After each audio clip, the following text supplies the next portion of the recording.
పద్యభాగంలో మొదటి పాఠ్యాంశం విదుర నీతి. రాసినటువంటి కవి తిక్కన సోమయాజి గారు. ఎవరు రాశారు విదుర నీతి అనేటటువంటి పాఠ్యాంశాన్ని? తిక్కన సోమయాజి గారు.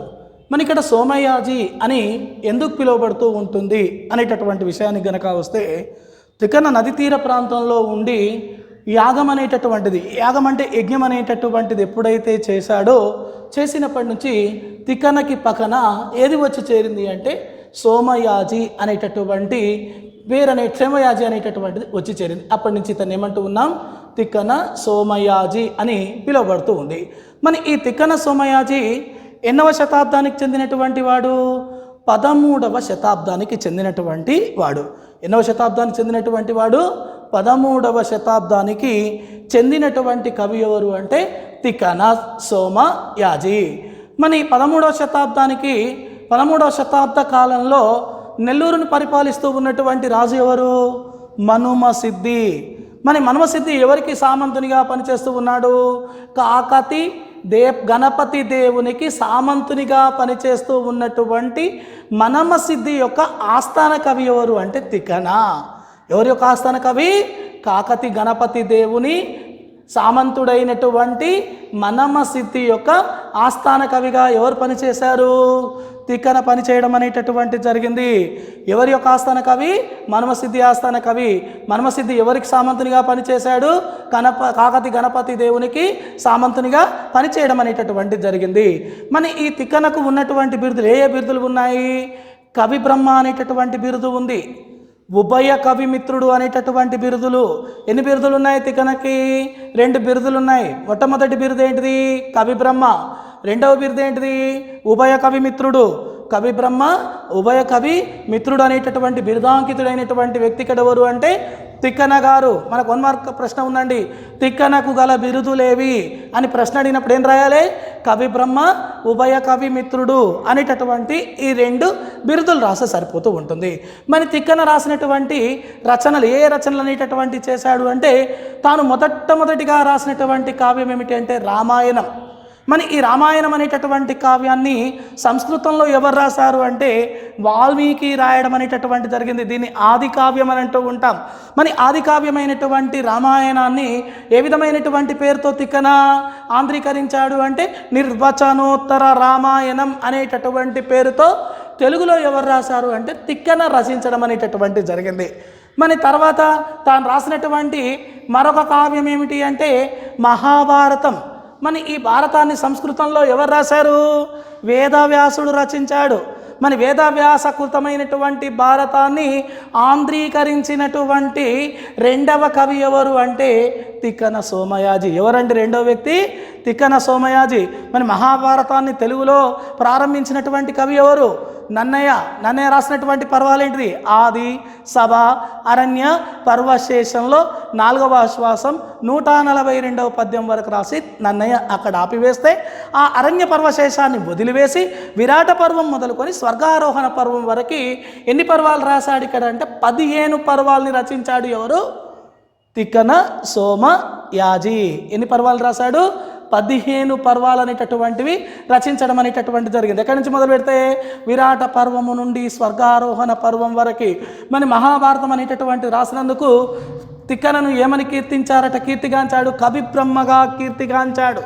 మహాభారతంలో 15 పర్వాలు రాసినటువంటి తిక్కన ఏ విధమైనటువంటి కీర్తిగాంచాడు అంటే కవి బ్రహ్మ బిరుదుంది కదా. కవి బ్రహ్మ అనేటటువంటి బిరుదు అనేటటువంటిది ఎందుకు కీర్తిగాంచాడు అంటే ఆంధ్ర మహాభారతంలో 15 పర్వాలు రాసినందుకు. ఇవే కాకుండా మరో 2 కావ్యాలు రాశాడు అని అంటారు. ఏంటిది అంటే ఒకటి కవి సార్వభౌమ ఛందస్సు, ఒకటి కృష్ణ శతకం అనేటటువంటి కావ్యాలు ఒకటి. ఇక్కడ కవి సార్వభౌమ ఛందస్సు, కృష్ణ శతకం అనేటటువంటి ఈ 2 కావ్యాలు అలభ్యమైనటువంటి కావ్యాలండి. ఈ 2 కావ్యాలు ఏ కావ్యాలు? అలభ్యమైనటువంటి కావ్యాలు. కవి సార్వభౌమ ఛందస్సు, కృష్ణ శతకం అనేటటువంటివి. ఈ ఆంధ్ర మహాభారతంలో ఉండేటటువంటి 18 పర్వాల క్రమం అనేటటువంటిది ఈ విధంగా ఉంటుంది. ఆది, సభ, అరణ్య, విరాట, ఉద్యోగ, భీష్మ, ద్రోణ, కర్ణ, శల్య, సౌత్తిక, స్త్రీ, శాంతి, అనుశాసనిక, అశ్వమేధ, ఆశ్రమవాస, మౌసల, మహాప్రస్థాన, స్వర్గారోహణ, మొత్తం 18 పర్వాలు. ఈ 18 పర్వాలు అనేటటువంటివి కవిత్రయంగా చెప్పబడేటటువంటి నన్నయ, తిక్కన, ఎర్రన అనేటటువంటి ముగ్గురు కవులు ఆంధ్ర మహాభారతం అనేటటువంటి కావ్యాన్ని పూర్తి చేయడం అనేటటువంటి జరిగింది.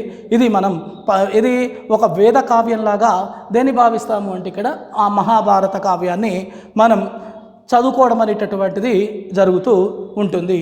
ఇంతేకాకుండా ఇప్పుడు తిక్కన తాను నిర్వచనోత్తర రామాయణం అనేటటువంటిది రాసేటటువంటి తరుణంలో ఏ విధమైనటువంటి విధంగా చెప్పుకున్నాడు అంటే, అమలోదాత్త మనీషని ఉభయ కావ్య ప్రౌఢి పఠించు శిల్పమునన్ పారగుడన్ కళావిధుడన్ అపస్తంభ సూత్రుండా అని ఎవరు చెప్పుకున్నారు అంటే తిక్కన చెప్పుకున్నాడు.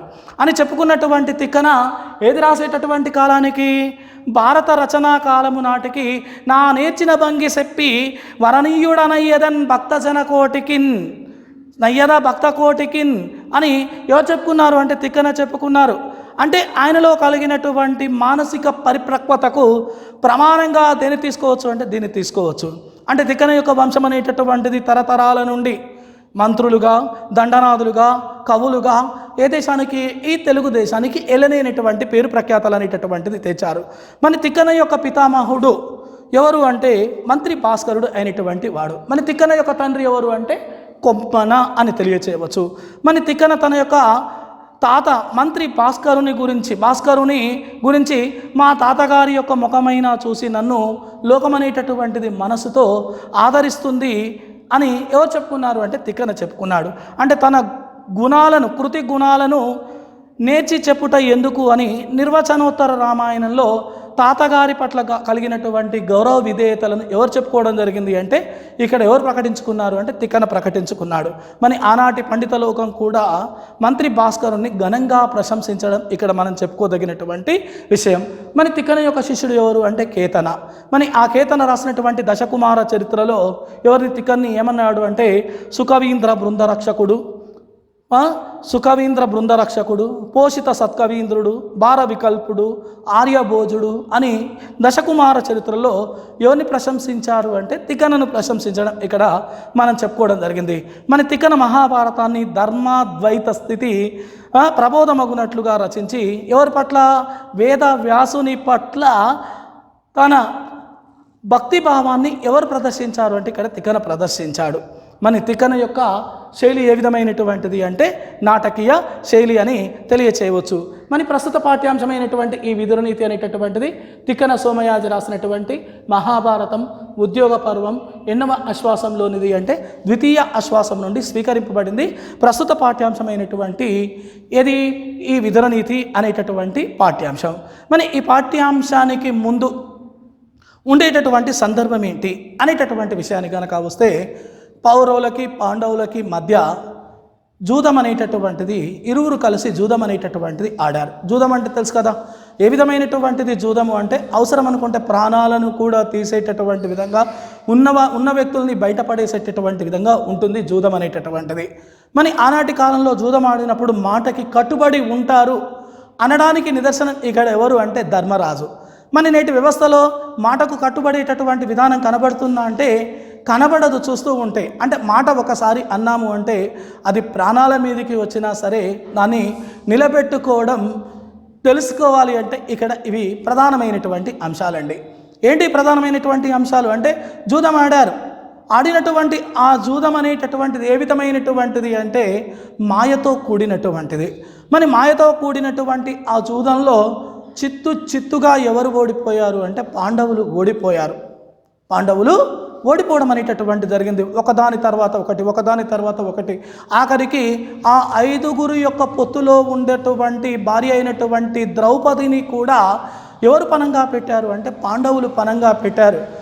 పాండవులు పణంగా పెట్టిన తర్వాత ద్రౌపదిని కౌరవ సభకు ఈడ్చుకొని వచ్చిన తర్వాత ఆ సభలో ఎవరు పడినటువంటి అవమానం, ద్రౌపది పడినటువంటి అవమానం అనేటటువంటిది చెప్పడానికి కూడా వీలు లేనటువంటి విధంగా ఉంది. ద్రౌపది వస్త్రాభరణం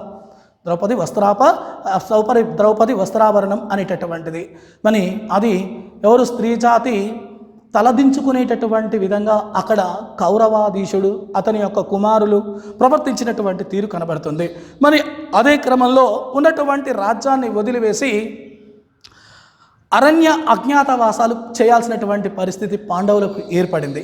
మరి ఏది ఏమైనా ఇచ్చినటువంటి మాట ప్రకారం ద్రౌపదితో కూడి 5 అన్నదమ్ముళ్ళు ధర్మరాజు తన యొక్క సోదరులు అయినటువంటి వాళ్ళు అరణ్య అజ్ఞాతవాసాలు పూర్తి చేశారు. మరి అరణ్య అజ్ఞాతవాసాలు పూర్తి చేసిన తరువాత కొంతకాలం ఉపప్లావ్యం అనేటటువంటి ప్రదేశంలో ఎవరు జీవించారు అంటే పాండవులు జీవించడం జరిగింది. అంటే పూర్తయిన తర్వాత వాళ్ళు అనుకున్నటువంటిది ఏంటి అంటే ఇచ్చినటువంటి మాట ప్రకారం అరణ్య అజ్ఞాతవాసాలు పూర్తి అయిన తర్వాత ఎవరి యొక్క రాజ్యాన్ని, పాండవుల యొక్క రాజ్యాన్ని పాండవులకు ఇచ్చేటటువంటి ఒప్పందం. మరి ఇచ్చినటువంటి ఒప్పందం ప్రకారం పూర్తి అయిందనే విషయం తెలిసిన తర్వాత కూడా మరి వీళ్ళు ఇచ్చారా అంటే ఇవ్వలే. వచ్చిందనే విషయం వీళ్ళకి తెలియదు కదా, పూర్తయిందనే విషయం తెలియదు కదా. మరి ఆ సమయంలో ధర్మజుడు అంటే ఇక్కడ ఎవరు అంటే ధర్మరాజు మరి తమకు న్యాయసమ్మతంగా రావలసినటువంటి భూభాగాన్ని తమకు పంచి ఇవ్వవలసిందిగా ద్రుపద పురోహితుణ్ణి కౌరవ సభకు రాయబారిగా పంపాడు. ఎవరు? ధర్మరాజు.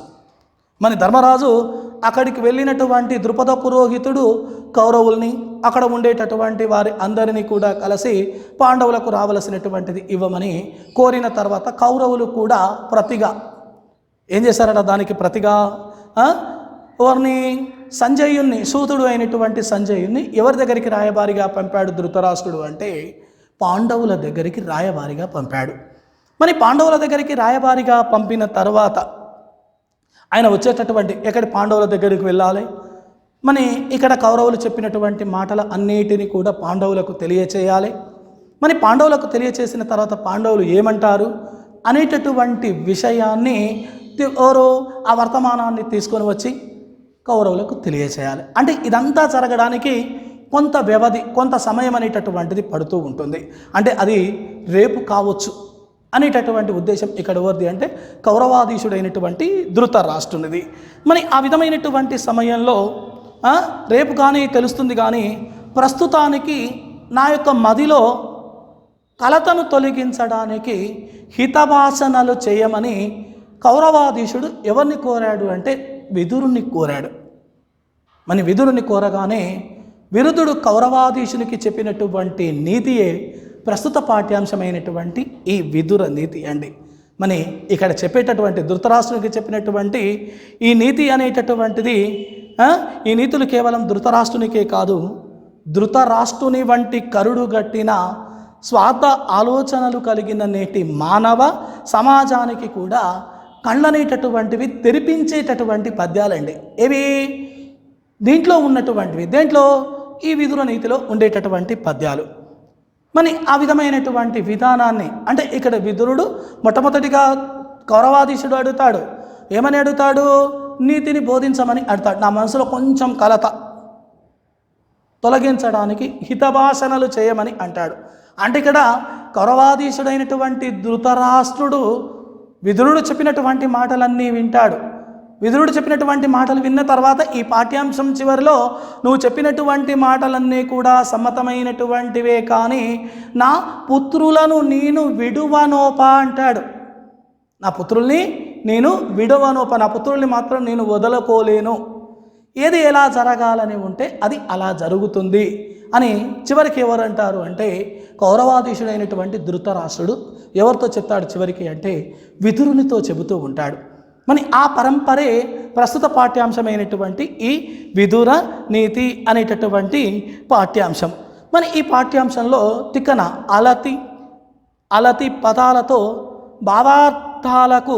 భావార్థాలను పాఠకులకు అందించి మహాభారతం యొక్క గొప్పతనాన్ని లోకానికి చాటి చెప్పినటువంటి మహానీయుడు ఎవరు అంటే ఇక్కడ తిక్కన అని తెలియచేయవచ్చు. ఇది పాఠ్యభాగ సందర్భానికి సంబంధించిన అంశం అండి. ఇక్కడ దాదాపుగా విదురుడు ధృతరాష్ట్రునితో పలికినటువంటి మాటలే మనకి ఎక్కువగా కనబడుతూ ఉంటాయి. ఇక్కడ మొట్టమొదటి పద్యం తీసుకున్నప్పుడు ఎవరు కనబడతారు అంటే విదురుడు అడుగుతూ ఉంటాడు. ఏమని అడుగుతూ ఉంటాడు విదురుడు? చూడండి ఏం చెప్తుండే ఇక్కడ విదురుడు.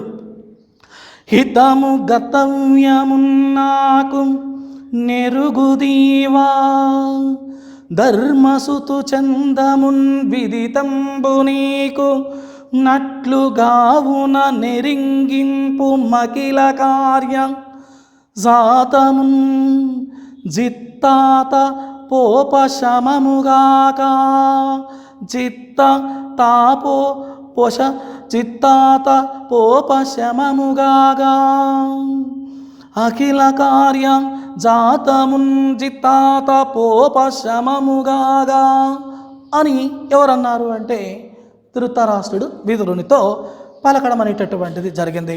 ధృతరాష్ట్రుడు అంటున్నాడు ఏమని, మని విదురునికి ఎవరికి తెలుసు అంటే అన్ని కార్యక్రమాలు ఎవరికి తెలుసు అంటే విదురునికి మాత్రమే తెలుసు.